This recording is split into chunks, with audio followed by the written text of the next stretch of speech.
Hi everybody, I'm Jared. Um, so for the past, well, since it came out, past 2 weeks, I've been playing Pokemon Unite. It's been a lot of fun. I think it's a really great game with staying power. It has the branding already.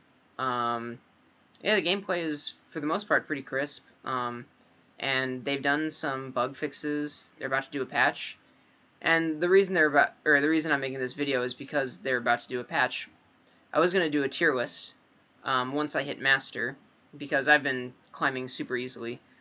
Just hit Ultra, and the thing is, like, I don't have much time to play the game. I work 10 hours a day. I spend about half an hour on each side of, the my work day, either getting ready or cooling down, right? And then I got to cook, clean, take care of my apartment, all that stuff. So I mean, honestly, it basically and sleep. It basically boils down to like 4 hours a day in order to, for myself. And how much of that am I going to be playing Pokemon Unite? You can see down at the bottom, there's my ranking, how many games I've played, my Unite license. And so, basically, I think the reason I explain this is I think that qualifies me to give some kind of informed opinion about, the different Pokemon that are available and how they stack up against each other. So I'll just jump right into it. Yeah, so here's my tier list. I didn't want to say anything like S tier. So I put AV, which stands for Always Viable. I believe these three Pokemon, Eldegoss, Gengar, and Snorlax, can fit into any team comp. No matter what your strategy is, if you're playing solo, if you're playing with a team, I just think, yeah, might as well pick these three. Why not? I mean, for obvious reasons. You saw how much that these two are getting nerfed, right? If you have read the patch. I don't have the patch notes with me, but please read the patch, and you'll actually see that pretty much a lot of the patch notes kind of line up for where I put these on the list. So Gengar does so much damage, and he's so hard to catch. You can disappear out of, existence, essentially, and, dodge big moves, dodge the Ninetales ulti, dodge Zera Aura ulti. I mean, anyone can dodge Zera Aura ulti. I'll get to that point at the end of the video, obviously. But, yeah. Too much damage. And yeah, he survives, so he's pretty godly. There you go. Eldegoss, just, I mean, it's the best support. Heals, shields, slow. He puts a little. I see a lot of people going Pollen Puff over Leaf Tornado. I don't think it's right, but you know what? The fact that you can have the ability to do that just shows how good Cotton Guard is. Yeah, it's way too good. Snorlax didn't actually, I think, get hit by the patch, which I was surprised by. I think his Heavy Slam is way too good. I think that cooldown needs to be increased. Yeah, he's got such great control in the team fight. If you want to go Yawn, I don't think it's as good as Block, but, hey, you can do that. Same thing with Eldegoss, it's like that secondary move is just not as relevant. Although Block can be really good if you're good with it and they're in a bad position. Also just prevent them from coming in. Why not? So, yeah, I think these three, anytime you want to, you're like, I don't know what to pick, just go with one of those. It'll work out. Now let's go to Great. We have Absol, Cinderace, Slowbro, and Lucario. I might be overvaluing Absol, but I don't think I am, because I am an Absol spammer. And, I mean, I counted 13 of the current 21 Pokemon that can be effectively one-shot by Absol. Here they are. Boom, boom, himself, right? Boom, boom, boom, boom. I lost count. But yeah, so... Yeah, so much damage. He can escape. Pursuit runs away, right? They changed him. They're buffing Sucker Punch. No, never. Just never use Sucker Punch. I I can't imagine them buffing Sucker Punch is going to make me choose Sucker Punch over Night Slash, but, you know, or Psycho Cut, sorry, not Night Slash. But either way, you know what, I don't think he got hit that hard by the Nerf Hammer, so yeah, I expect him to kind of stay up there. Cinderace is an insane amount of damage. This attack speed is ungodly, and Feint is you go invincible for like a few seconds. What the fuck is that all about? I don't know. But yeah, so I think if you want to play a side lane or you can play Cinderace in side lanes or jungle. Both are viable. It's just a really good Pokemon. And he's gonna get a buff to. I mean, a lot of the stuff is getting nerfed, but his ulti is getting buffed. Ultis I think are garbage this game, but who knows? Sorry, for the most part, ultis are garbage in this game. But yeah, maybe his will be amazing after the buff. Slowbro is a really good defender, very tanky. He's got 2 disables. That is insane. I don't like the fact that Surf kind of rides you into them. So what I've discovered is that if you are against a wall and you Surf, you don't go forward, but the wave does. So you can, if you position yourself pretty well when they're like, let's say, trying to push, like, I don't know, one of your goals up top or something like that. If you can just get behind one of the walls in your jungle and just start throwing surfs. I guess you can do this bottom as well, but I usually lane them top, and end up kind of going back there later on in the game. Yeah, so you can just throw surfs out there, and you won't get forced into their team. Let's see, his ulti is so good. Oh man, and if you're in a higher bracket game, I would say at least Ultra. Some veterans can do this, but if you grab someone with telekinesis, they should die. And if you grab someone with your Unite move, your ulti, they're gonna die too. So yeah, the fact that you have basically a catch and kill on one just unstoppable. The other one, as long as you don't get interrupted, makes him just really good. I love Slowbro. Lucario. I haven't played Lucario. When I bought my first Pokemon after saving up 10,000 gold, I got Absol instead of Lucario. But Lucario is pretty much in every game up here. That's hyperbole. He's not in every game, but he is in a lot of games. I think he gives you a lot of, from what I've seen, my teammates play and the opponents play. He's pretty tanky himself. He is an all-rounder. He's got really good moves to secure last hits. That's really good and very important. And later on in the game, he can fight, yeah. He's not going to burst you like Cinderace or Absol or Gengar, but he'll dish out like consistent damage along the lines of someone like a Garchomp or a Cramorant. And I think he's just a little bit more survivable. I mean, he's got repositioning, so repositioning is always good. I think if you're a high skill player and you can utilize repositioning, you're going to be good on pretty much any of these Pokemon. Down here at good, so basically, if I see these in my game, I don't freak out. I'm like, okay, let's do something. Ninetales, just so much of Ninetales is just, you could be Cinderace, you could be Gengar, right? But if there is a Gengar and Cinderace already in your game, yeah, you want to pick, let's say like Gengar's jungling, Cinderace is laning. Yeah, you can go ahead and pick OL and Ninetales. I think that's fine. Yeah. I think a third option for dealing damage. Ulti, while gives me PTSD because of one unfortunate game I had in Ultra right when I got there, I don't think is that good.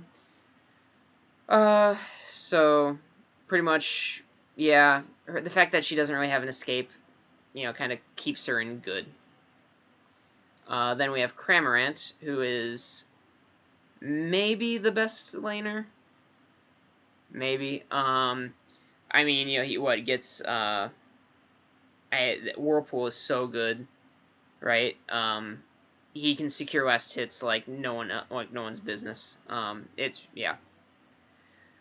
That's the main thing. So you can kind of try to take a big advantage there. Timing your attacks to throw the Aracudas is going to be important. But yeah, I've been really impressed by pretty much any Cramorant player that I've never seen like oh, this Cramorant is losing the game, oh, this Cramorant is winning the game. Solid. I think just yeah, another solid third choice for dealing damage like Ninetales. This one might also be a little bit overplaced. Garchomp probably is in meh, to be honest, but I think he's got a lot more utility than people think. He can solo any boss, and by boss I mean Rotom, Dreadnought, or Zapdos. And especially if you've ever had these 4 to 5 minute long Dreadnought fights, right? Of course, it can't go longer than 5 minutes, but yeah, I've had a 4.5 minute Dreadnought fight. I was not Garchomp that game, I was Eldegoss, but had I been Garchomp, then I think we would have been able to take that pretty easily. That attack speed, once you get that 5 stacks of attack going on, it's just it's incredible. So yeah, I think there's that. His ulti combos so well with things like Snorlax, Slowbro, right? Even like a slow, like Absol slaps them with the Pursuit, and then you can just combo them with Garchomp's ulti.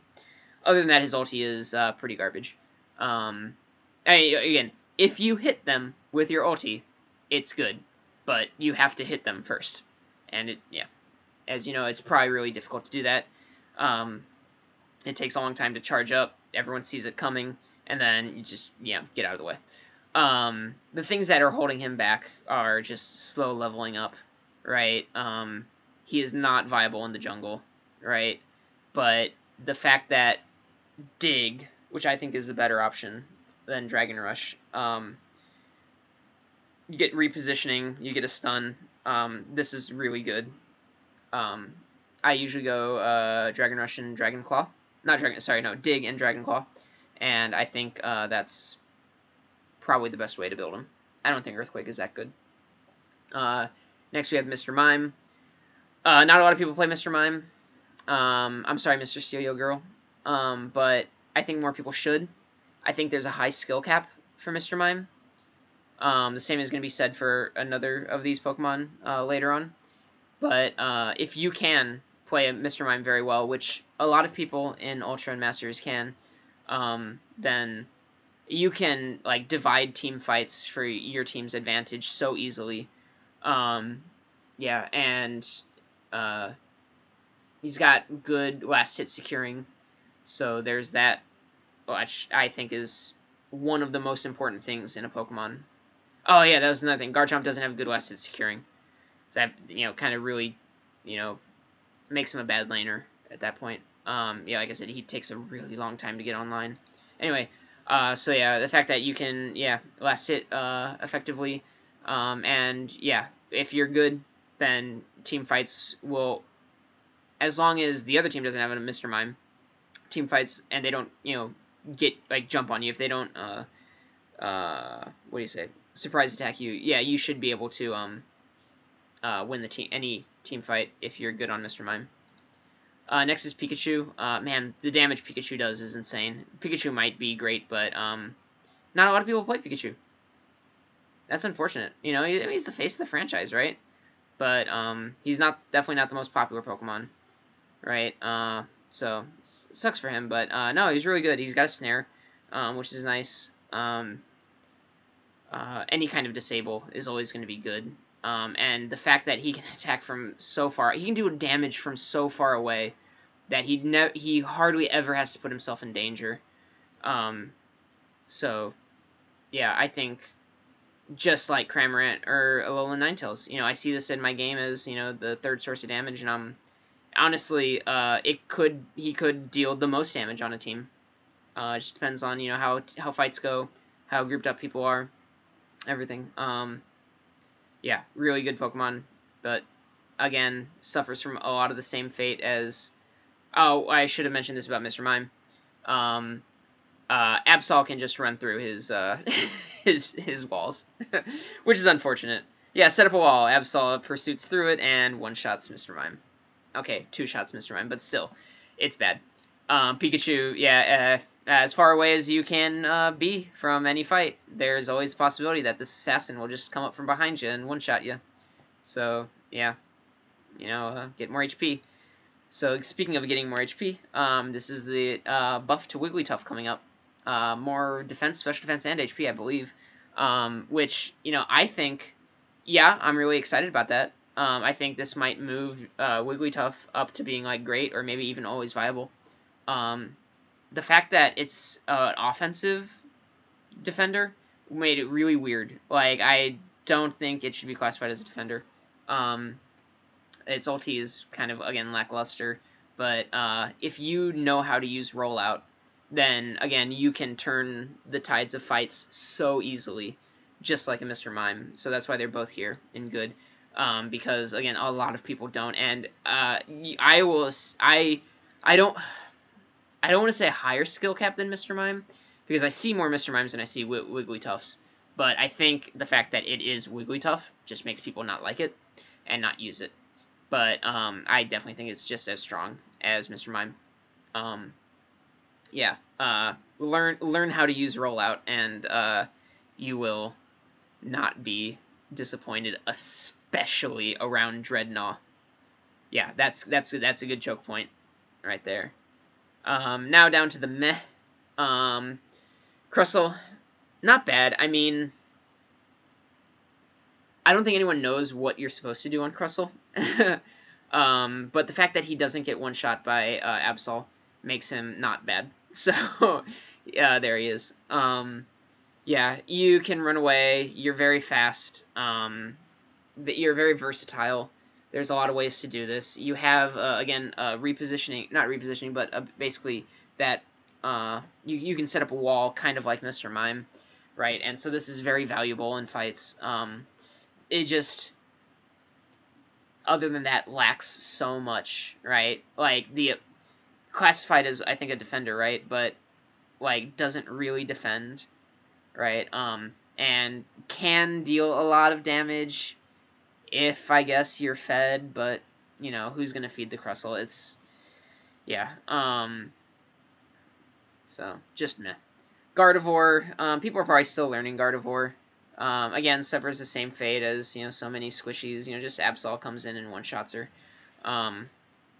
But I think, so many people, it's just, the Psyshock is really hard to land. Whenever I see Psyshock, I just start running at her because, you know, man fighter, right? That's all you gotta do. Yeah, her ulti seems insane, and I think with teamwork, definitely could be something like great, right? But I mean, if you're going solo and, you know, or just playing against people who don't really know what they're doing, then, you know, they're not going to be effectively, you know, using that kind of strategy. So, yeah, just meh right now for Gardevoir, but I definitely think has potential to be something like great. I'm not really considering teamwork, mostly because I've been doing this solo, and so I don't know what teamwork is. Machamp is meh. Machamp used to be bad. And that was until I hit Veteran Rank, because pretty much in my games, if there was a Machamp in anything less than Veteran, I was livid.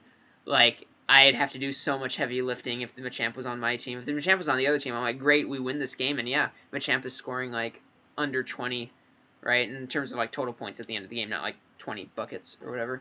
And so I was just like, if I see the enemy Machamp, I'm like, instant win, right? But no, Machamp's up in Ultra are much better.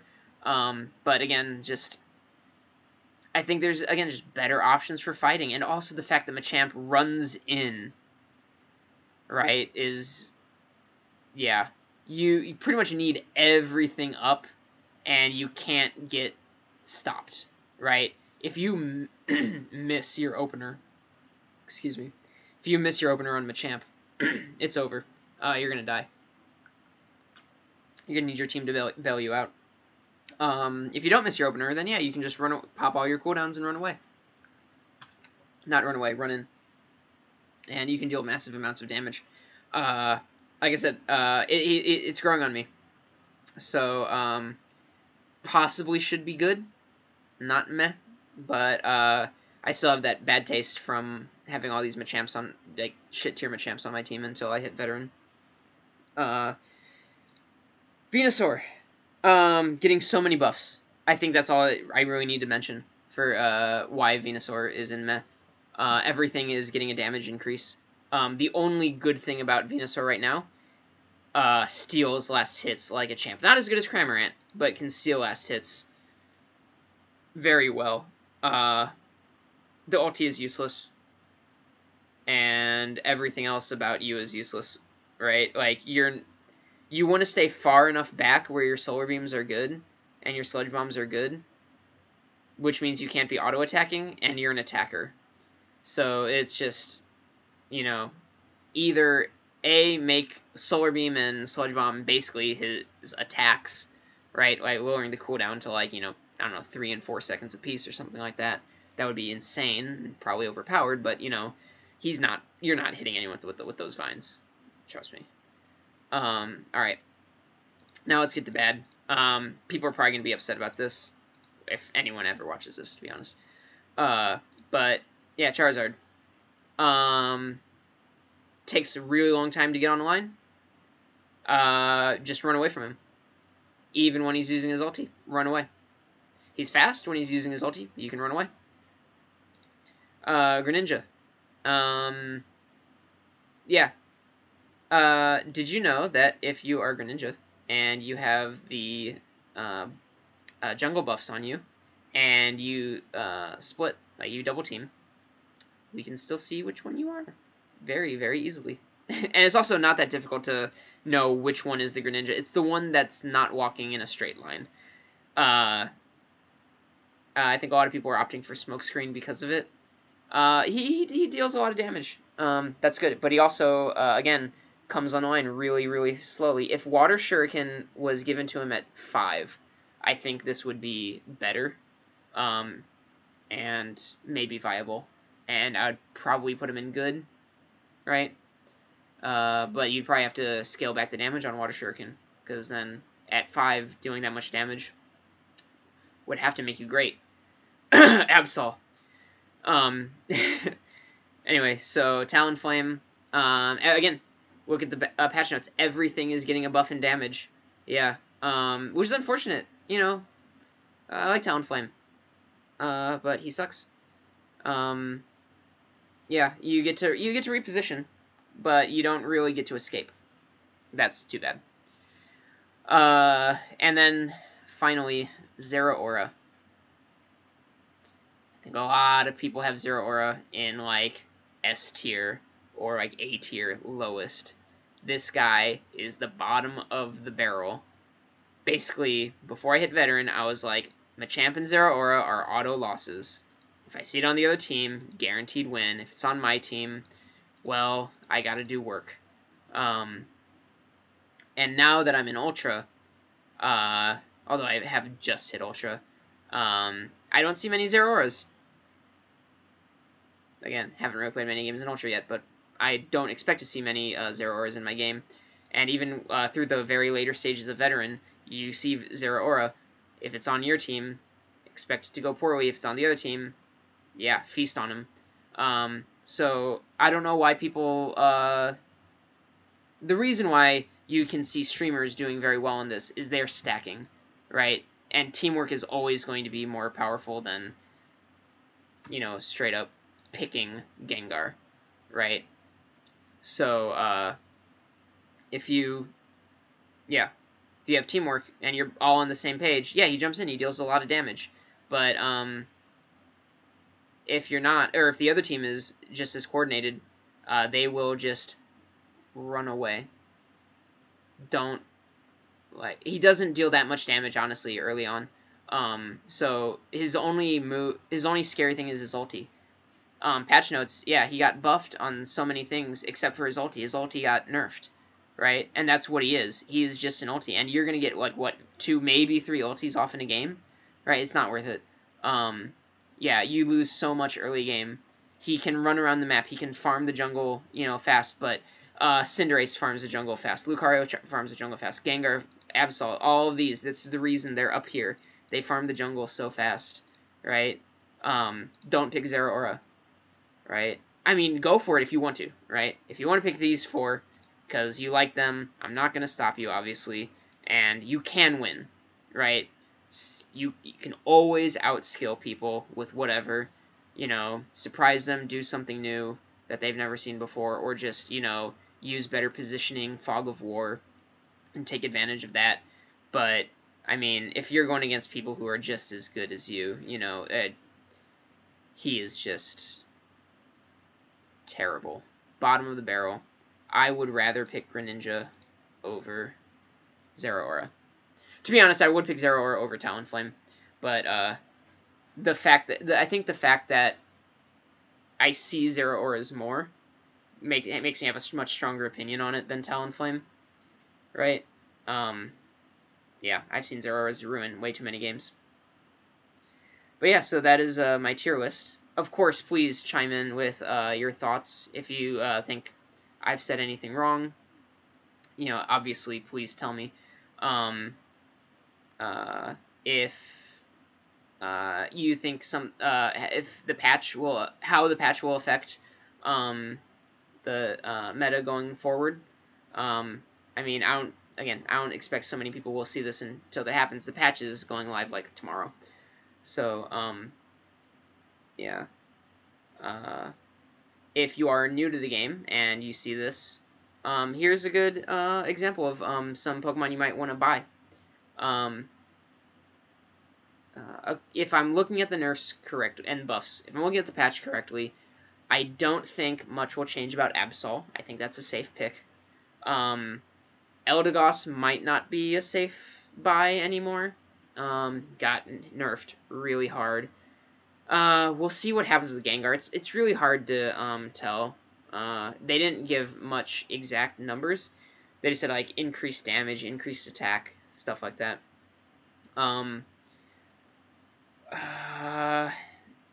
Yeah, I mean there are just certain safe investments. I think Lucario probably is safe, and Machamp is probably also safe. But again, if you think otherwise, please tell me. I did not do this intentionally of kind of making it look like a bell curve. That actually just happened on its own. I'm very happy about that because I think that shows, there is at least some semblance of balance to the game, right? And the fact that they're releasing this patch makes me think that it will continue to be balanced all throughout. Anyway, it's getting late here. I need to go to sleep. But if you do watch this video, please give it a like.